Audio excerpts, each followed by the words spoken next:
Bonjour tout le monde. Voilà, j'ai à cœur de parler sur l'oubli et le souvenir, sur la mémoire. Ces trois notions-là qu'on peut interchanger, elles ont presque le même sens, c'est dans le même domaine. Et on sait, l'avantage, c'est qu'on sait tous ce que c'est l'oubli, on sait tous ce que c'est se souvenir. On sait tous ce que c'est la mémoire, et même si quelqu'un a perdu la mémoire, il a une notion de ce que c'est la mémoire. Et dans la Bible, il est souvent exhorté de ne pas oublier. N'oublie pas. On verra le souviens-toi aussi. Mais si on prend ces deux notions, notamment dans l'Ancien Testament, c'est présent des dizaines et des dizaines de fois. Donc c'est une instruction, c'est une injonction très importante quand Dieu dit n'oublie pas ou quand Dieu dit souviens-toi. Et la tendance classique ou traditionnelle chez les gens qui ont connu le Seigneur, qui connaissent le Seigneur, c'est de oublier.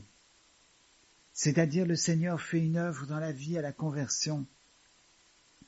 Quelquefois, une œuvre radicale qui transforme la personne complètement.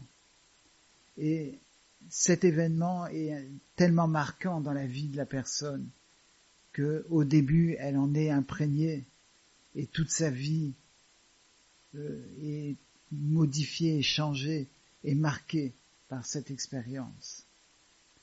Mais avec le temps, il y a quelque chose qui s'estompe. Il y a quelque chose qui s'oublie. Et c'est le drame souvent de la relation avec Dieu.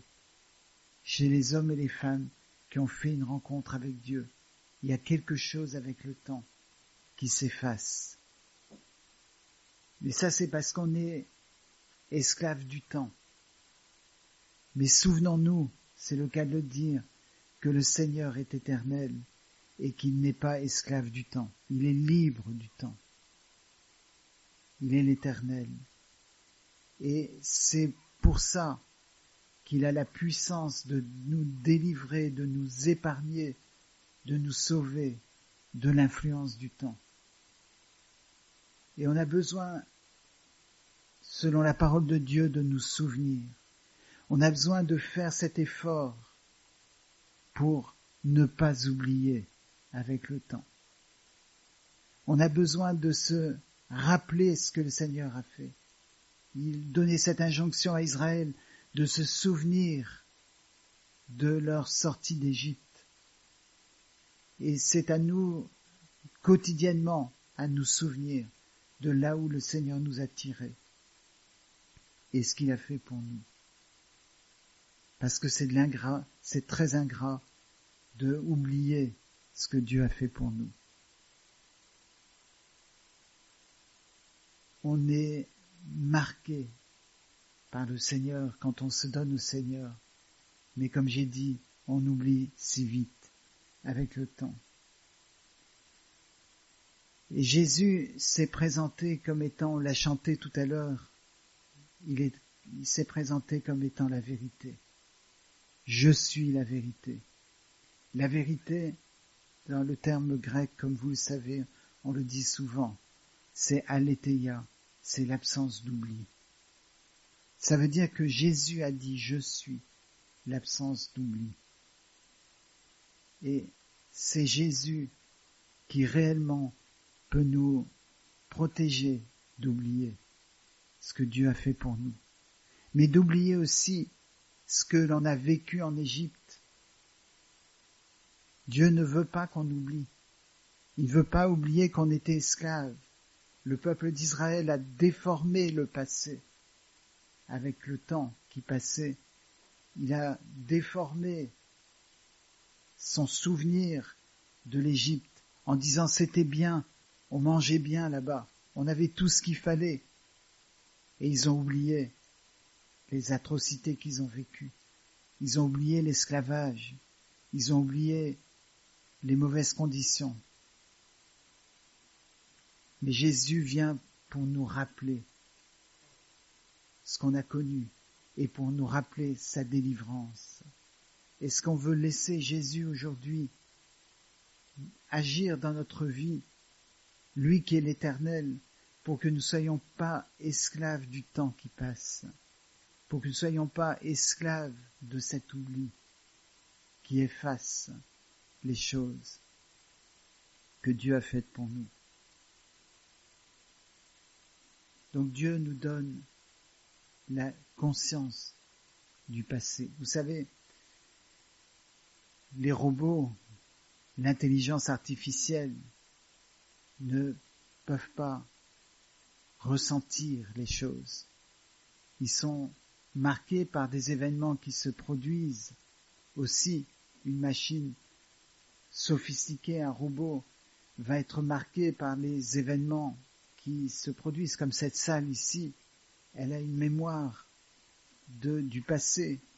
Si vous regardez sur les murs, il y a des endroits où il y a des traces. Donc elle a une mémoire, cette salle. Ce bâtiment, il a une mémoire. Il y a des traces. Mais ce bâtiment n'a pas de conscience du tout de ces traces. Il n'a pas de conscience de ce qu'il est. Tandis que nous avons été faits avec une conscience. Et on a une conscience des traces qui sont produites dans notre passé et qui agissent encore aujourd'hui. Et on a besoin que le Seigneur soit là pour nous, pour se révéler à nous, comme il a fait la première fois. Donc, n'oublie pas. C'est la première injonction du Seigneur. Dans Proverbes chapitre 3, qui a été mentionné tout à l'heure par Alain. Mon fils, n'oublie pas les instructions de ton Père. On les oublie si vite, mais le Seigneur veut nous garder de ça. C'est pour ça qu'il a instauré la Sainte Seine. La Sainte Seine, il a dit, faites ceci en mémoire de moi. Et c'est extraordinaire de voir qu'au cours des siècles, cette institution existe encore. C'est touchant. Parce que ça veut dire qu'il y a une réactivation de ce qui s'est passé à la croix du Calvaire. Le Seigneur ne veut pas qu'on oublie ça. Et il nous a demandé de faire ça en souvenir de lui. Il a demandé au peuple d'Israël, lorsqu'ils ont sorti,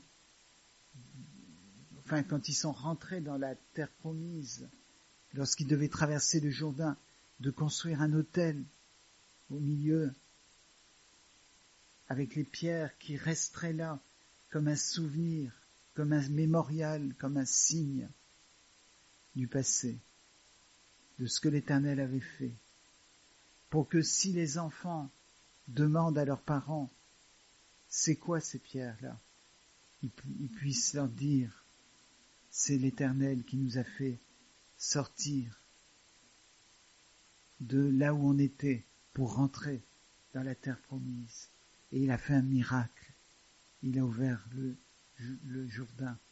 Il a créé un passage pour qu'on puisse traverser.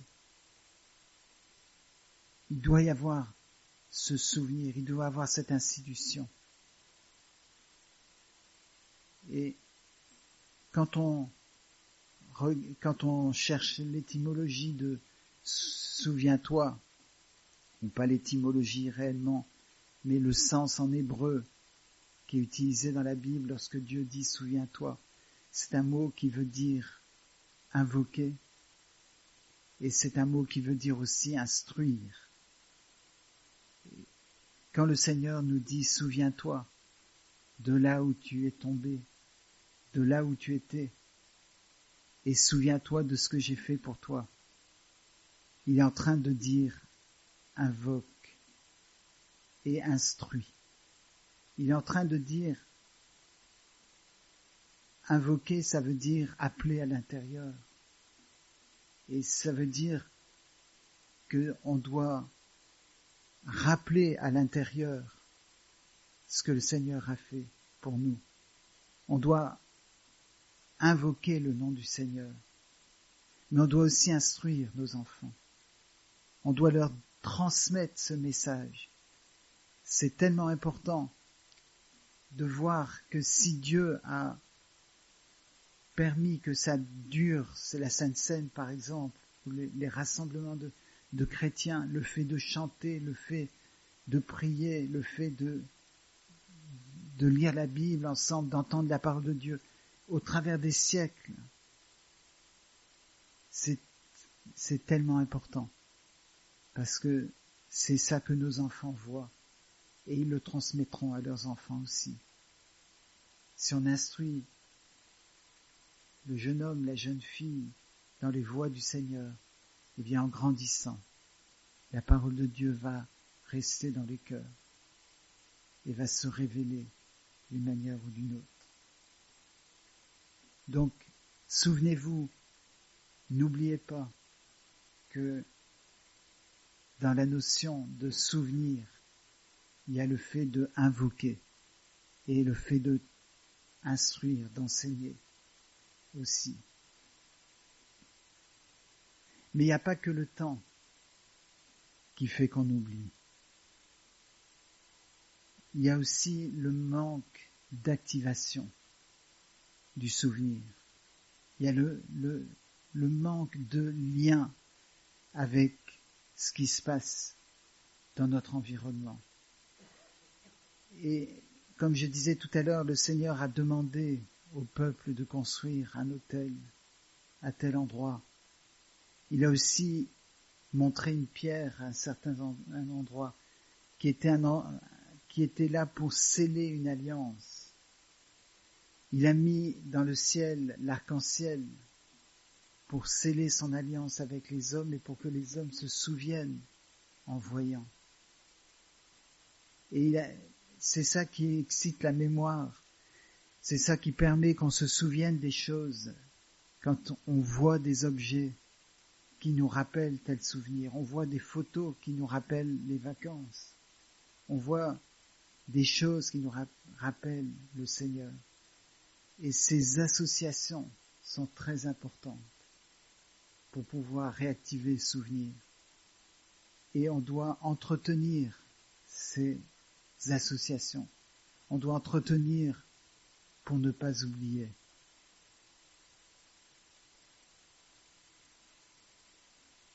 Mais le Seigneur se révèle comme je suis la vérité, comme il a dit, je suis le chemin, la vérité et la vie. Et ce qui est frappant, c'est que il se révèle comme je suis. Ça a été dit ce matin, déjà. Quand Moïse a dit, mais le peuple me demandera, mais qui t'a envoyé, qui t'a dit ça, qui t'a révélé, qui t'a choisi? Dieu lui a dit ce mystère, de donner cette réponse mystérieuse. Dieu lui a dit, tu diras au peuple que je suis, t'a parlé.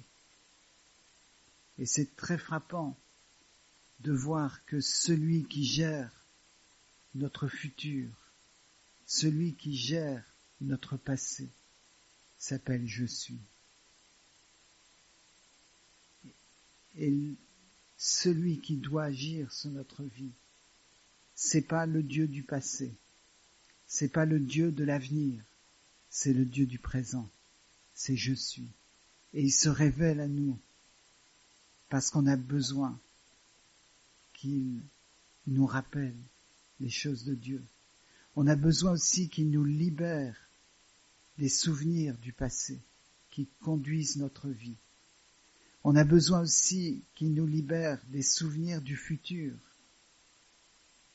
qui conduisent notre vie, qui nous dirigent à la place de Jésus. Parce que quand on parle avec les gens, on voit toujours qu'il y a un lien avec le passé. C'est-à-dire qu'au lieu de se souvenir de ce que Dieu a fait pour eux, au lieu de se souvenir des choses que Dieu a réglées dans leur vie, ils se souviennent de choses qui s'imposent à eux, qui ne viennent pas de Dieu. Et le passé peut contrôler nos vies. Combien de gens qui ont péché dans le passé n'arrivent plus à vivre autrement que conduits par ce souvenir. Et si Dieu veut qu'on se souvienne de lui, le diable aussi va utiliser le passé pour diriger nos vies. Est-ce que nos vies sont conduites par le passé? L'apôtre Paul a dit très clairement que les choses anciennes sont passées, voici toutes choses sont devenues nouvelles. Et c'est ça le message clair de l'Évangile. Ce n'est pas un message de quelque chose qui est progressif, même s'il y a une part de progression, même s'il y a une part du temps qui va se passer pour qu'on puisse être transformé, il y a quelque chose de radical qui est une coupure avec le passé. Quand vous avez abattu un arbre, quand vous regardez l'arbre qui est complètement coupé de ses racines, il a l'air en bonne santé. Il a l'air juste comme il était quand il était attaché à ses racines. La seule différence, c'est qu'il avait une position verticale et maintenant il a une position horizontale. Mais il ressemble. Mais on voit avec le temps que les feuilles vont flétrir, qu'il va changer d'apparence, parce qu'il n'a plus les racines qui le renouvellent. Et le Seigneur veut faire cette œuvre aussi dans nos vies, de couper avec notre passé, de sorte que progressivement, après quelques jours, après quelques semaines, on prenne conscience que notre vie a changé. On prenne conscience que les choses qui nourrissaient notre vie, nos habitudes, nos pensées, nos désirs sont transformés. Et ça, c'est l'œuvre de Dieu. Sinon, on sera conduit par le passé. Comme je dis souvent, les gens sont conduits par des paroles qu'ils ont entendues. Et ils entretiennent ça. J'ai été victime de ça. J'ai subi ça et parce qu'ils ont subi ces choses et parce qu'ils les entretiennent, ils sont dirigés dans une direction qui est mauvaise. Alors que le Seigneur nous demande d'entretenir, de réactiver, de se souvenir de ce que lui a fait, ou de ce que le message de l'Évangile dit. Mais les gens préfèrent réactiver les souvenirs des choses difficiles qu'ils ont vécues. Est-ce que lorsque un frère ou une sœur vous dit quelque chose qui vous déplaît, est-ce que vous gardez ça dans le cœur et quand vous rentrez chez vous, vous repassez ce que cette personne a dit? Ou est-ce que vous dites, c'est du passé, je suis libre de ça? C'est là où, vous savez, dans Hébreux 12, il est question de l'amertume qui se développe dans le cœur et qui contamine l'Église après. Et beaucoup de gens sont liés par ces choses qui réactivent. Et si c'est le cas pour vous aujourd'hui, vous demandez la grâce de Dieu qui vous coupe du passé et que le souvenir que vous avez du passé, ce soit le souvenir de ce que Dieu a fait pour vous, de ce qu'il a fait à la croix du Calvaire pour vous. Parce que ce souvenir de ce qu'un frère, une sœur vous a dit, qui vous a blessé, c'est méprisé ce que Jésus a souffert sur la croix pour vous. Donc, attention à ce qu'on entretient du passé, à ce qu'on réactive du passé. Est-ce que c'est le Seigneur ou est-ce que c'est nos problèmes, nos déceptions, nos blessures? On peut être esclave de l'avenir. Vous ne pouvez pas être esclave du présent, parce que quand vous avez conscience du présent, c'est déjà du passé. Le présent est insaisissable. Il n'y a que l'avenir et le futur. Mais vous pouvez être esclave du futur, parce que vous pouvez avoir votre vie construite sur des ambitions, sur des promotions au travail, sur des performances que vous allez pouvoir améliorer, et l'avenir, soit professionnel, ou l'avenir dans l'Église, ou l'avenir social, ou l'avenir familial, peut conduire nos vies. Et ça aussi, ça a besoin d'être touché par le Seigneur. Si on est conduit par nos ambitions, si on est conduit par nos envies, si on est conduit par nos objectifs, on n'est pas conduit par l'Esprit de Dieu. Parce que là aussi, l'Esprit de Dieu et Dieu lui-même veut qu'on se souvienne de l'avenir. Ça paraît étrange de dire ça, mais il veut se souvenir, il veut qu'on se souvienne de ce qu'il a préparé pour nous. Et si vous avez la vision du ciel, la vision de la vie éternelle, la vision de la présence de Dieu continue dans le ciel,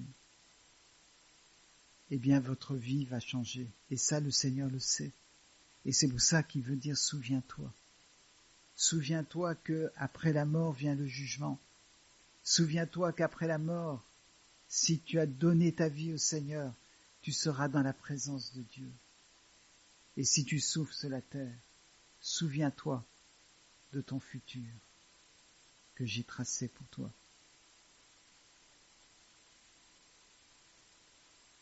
Il a dit à Israël, j'ai un avenir et de l'espérance pour toi. Et on doit se souvenir de ça, de sorte à ce que lorsqu'on est persécuté, de sorte à ce que lorsque on se trouve en souffrance, en difficulté, on puisse se souvenir de ce que Dieu a fait dans le passé et on puisse se souvenir de ce qu'il fera dans l'avenir, de ce qu'il a préparé pour nous et du privilège immense qu'on a d'avoir entendu la parole de Dieu, d'avoir connu Jésus-Christ. Donc, est-ce que on se souvient de ce que Dieu a fait pour nous dans le passé? Est-ce qu'on se souvient de ce que Dieu fera pour nous dans l'avenir? Ou est-ce qu'on est dicté par notre passé, sans Dieu qui nous hante? Vous savez, c'est un esprit, le passé. Parce que qu'est-ce que c'est un esprit? C'est une force qui nous conduit, une force qui explique nos comportements, nos réactions, et une force qu'on ne voit pas. C'est ça la définition d'un esprit. Donc, si vous êtes conduit par votre passé, par vos blessures, par vos mauvaises habitudes du passé, vous êtes conduit par un mauvais esprit. Mais si vous êtes conduit par l'Esprit de Dieu, alors vous allez vous souvenir de ce que Dieu a fait pour vous. Et si vous êtes conduit par l'Esprit de Dieu, alors vous serez attiré par ce que Dieu a fait pour vous, a préparé d'avance pour vous, dans sa présence et dans le futur. Et c'est ça qui va vous attirer. C'est un esprit qui va vous conduire. Il est dit, dans Hébreux 11, il est dit sur Moïse il a refusé les honneurs et le privilège charnel qu'il aurait eu en Égypte parce qu'il avait les yeux fixés sur la rémunération qui est Christ. Il ne savait pas que Christ allait venir. Il ne savait pas ça.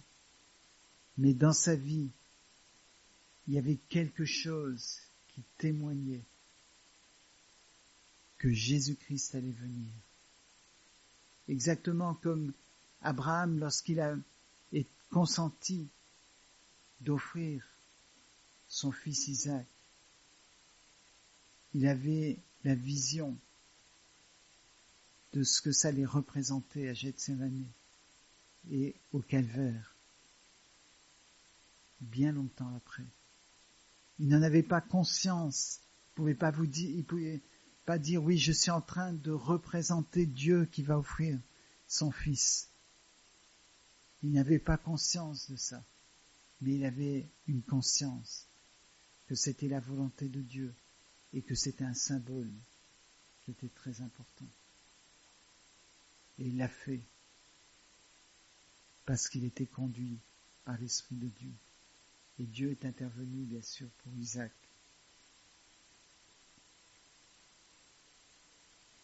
Donc, le Saint-Esprit veut intervenir dans nos vies, concernant notre passé, concernant notre avenir.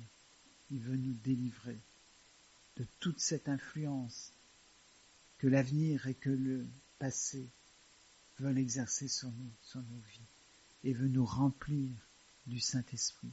Il veut nous remplir du « je suis » qui va conduire nos vies. Jésus a dit, vous connaîtrez la vérité, vous connaîtrez l'absence d'oubli. Et l'absence d'oubli vous affranchira, vous rendra libre. L'absence d'oubli vous rendra libre du passé, parce que c'est l'absence d'oublier ce que Dieu a fait pour nous. Et finalement, j'aimerais insister sur le fait qu'on oublie d'oublier. Ça peut paraître bizarre encore de dire les choses comme ça, mais ça rejoint ce que j'ai dit avant, c'est-à-dire on réactive les choses qui doivent être délivrées de nos vies, les choses qui doivent plus avoir d'effet sur nos vies, on les réactive, on les rend vivantes, on les rend présentes. Mais le Seigneur nous donne l'ordre d'oublier certaines choses. Et le paradoxe, c'est que si on instruit quelqu'un d'oublier, si on donne l'injonction à quelqu'un, il faut que tu oublies, c'est le meilleur moyen de faire en sorte qu'il n'oublie pas. Imaginez que je téléphone tous les jours à quelqu'un en disant « Je voulais te rappeler de oublier telle et telle chose qui s'est passée. » Mais le problème, c'est que on oublie d'oublier. Et c'est évidemment là, vous voyez le pardon qui est en jeu. Est-ce que vous avez pardonné à ceux qui vous ont offensé? Est-ce que vous avez oublié?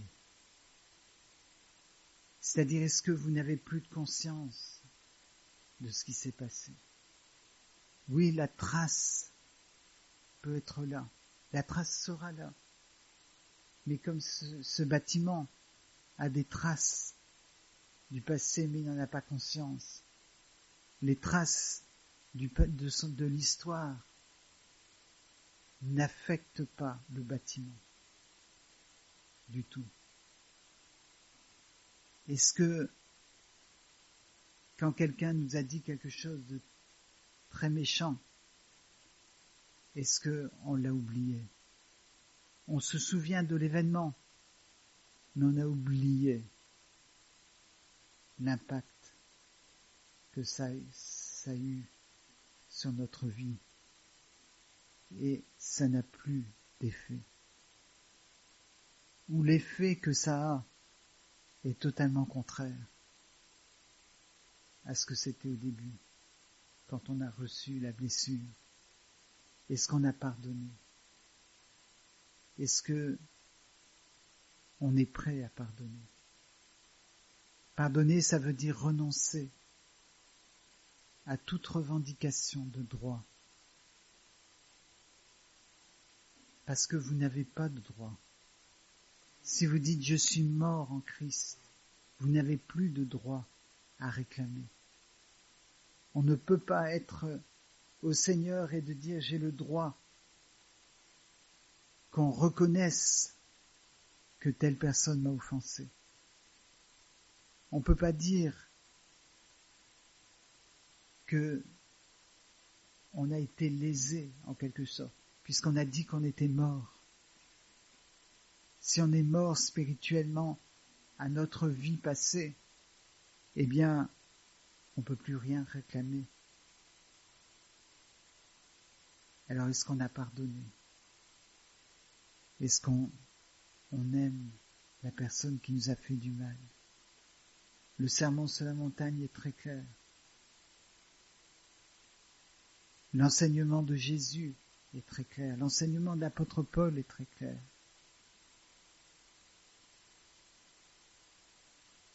Priez pour ceux qui vous maltraitent et qui vous persécutent. Est-ce que vous priez pour ceux qui vous ont fait du mal?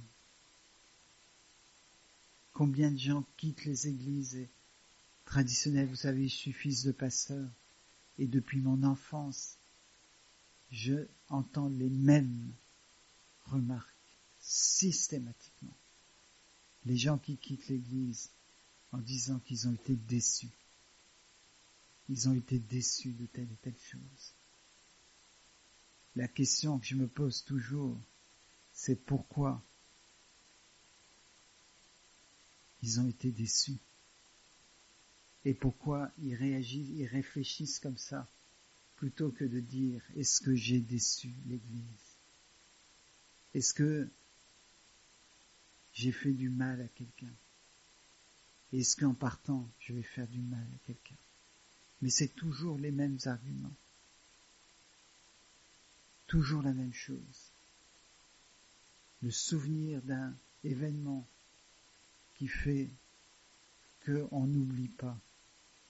Et on vérifie bien qu'on n'a pas oublié. Pour pouvoir revendiquer un droit. Mais vous n'avez aucun droit. Parce que quand vous êtes passé par les eaux du baptême, vous avez déclaré que vous mourrez avec Christ et que vous ressuscitez avec lui. Ça veut dire que vous avez renoncé à vos droits d'être humain pour devenir des esclaves de je suis, pour être liés par le serment de la fidélité à Dieu, pour être liés à son histoire, à sa personne, à l'Éternel, pour être attachés à lui, pour être en alliance avec lui. C'est ça le baptême. On n'a pas de droit à réclamer. On a renoncé à nos droits.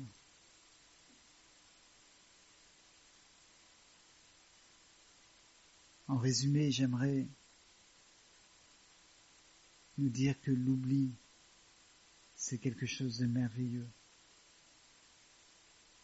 Quand c'est un oubli du passé en tant qu'esprit qui contrôle notre vie.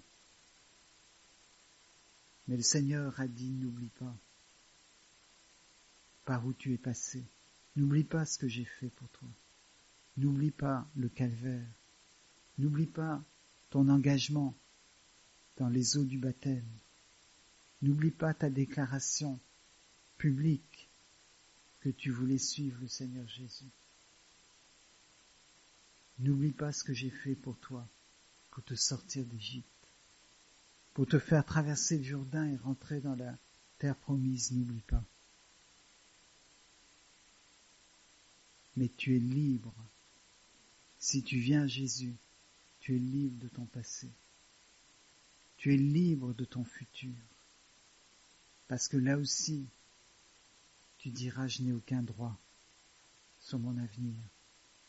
Mon avenir est dans les mains du Seigneur. Alors est-ce que ce matin, on va se souvenir du Seigneur Jésus? Est-ce qu'on va se souvenir de son corps, de son sang? Est-ce qu'on va prendre la Sainte Seine, pas en tant que cérémoniel seulement, mais dans notre vie de tous les jours? Est-ce qu'on va prendre la Sainte Seine pour se souvenir de ce que le Seigneur a fait pour nous? Est-ce que notre avenir sera guidé par nos ambitions ou par notre passé? Ou est-ce que notre avenir sera guidé par le Saint-Esprit, par le Je suis, l'Éternel, qui est libre et qui nous rend libres? Que Dieu fasse son œuvre dans ma vie, que Dieu fasse son œuvre dans nos vies, pour qu'on lui obéisse. Amen.